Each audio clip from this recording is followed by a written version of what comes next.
Because he had enjoyed almost every advantage since birth, one of the few privileges denied to Benjamin Rask was that of a heroic rise. His was not a story of resilience and perseverance, or the tale of an unbreakable will forging a golden destiny for itself out of little more than dross. According to the back of the Rask family Bible, in 1662, his father's ancestors had migrated from Copenhagen to Glasgow, where they started trading in tobacco from the colonies. Over the next century, their business prospered and expanded to the extent that part of the family moved to America so they could better oversee their suppliers and control every aspect of production. 3 generations later, Benjamin's father, Solomon, bought out all his relatives and outside investors. Under his sole direction, the company kept flourishing, and it did not take him long to become one of the most prominent tobacco traders on the eastern seaboard.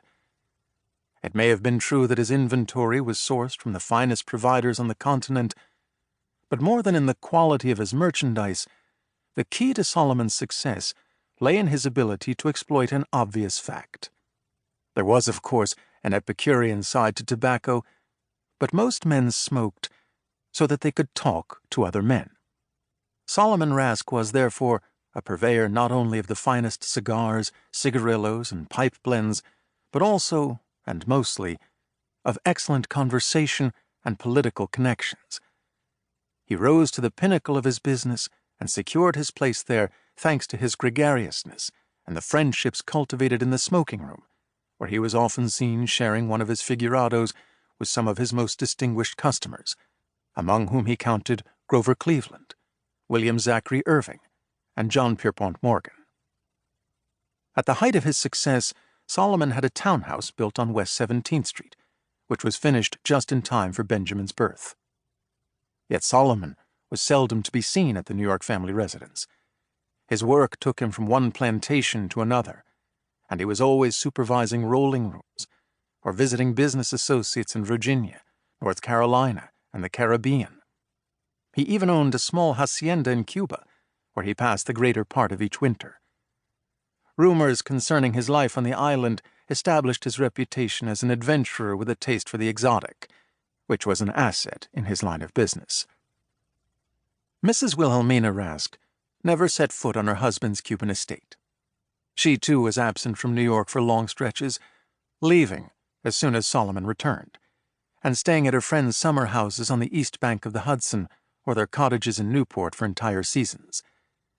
The only visible thing she shared with Solomon was a passion for cigars, which she smoked compulsively.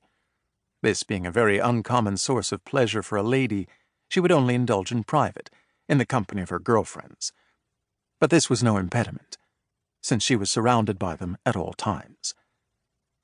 Willie, as those in her set called her, was part of a tightly knit group of women who seemed to constitute a sort of nomadic tribe. They were not only from New York, but also from Washington, Philadelphia, Providence, Boston, and even as far as Chicago.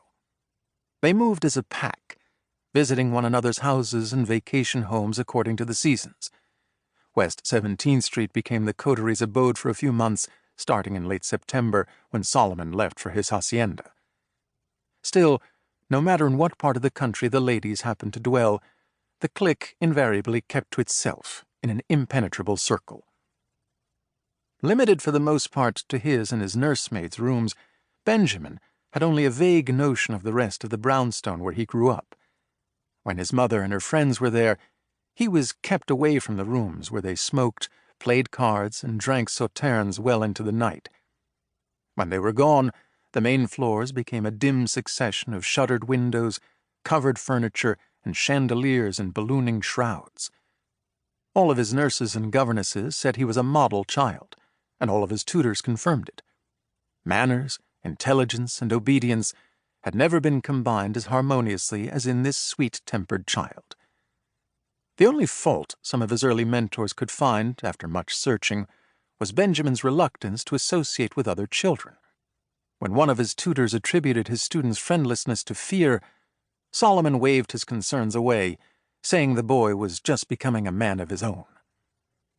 His lonely upbringing did not prepare him for boarding school. During the first term, he became the object of daily indignities and small cruelties.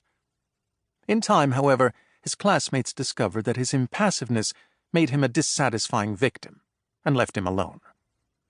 He kept to himself, and excelled dispassionately in every subject. At the end of each year, after bestowing on him all available honors and distinctions, his teachers, without fail, would remind him that he was meant to bring much glory to the academy.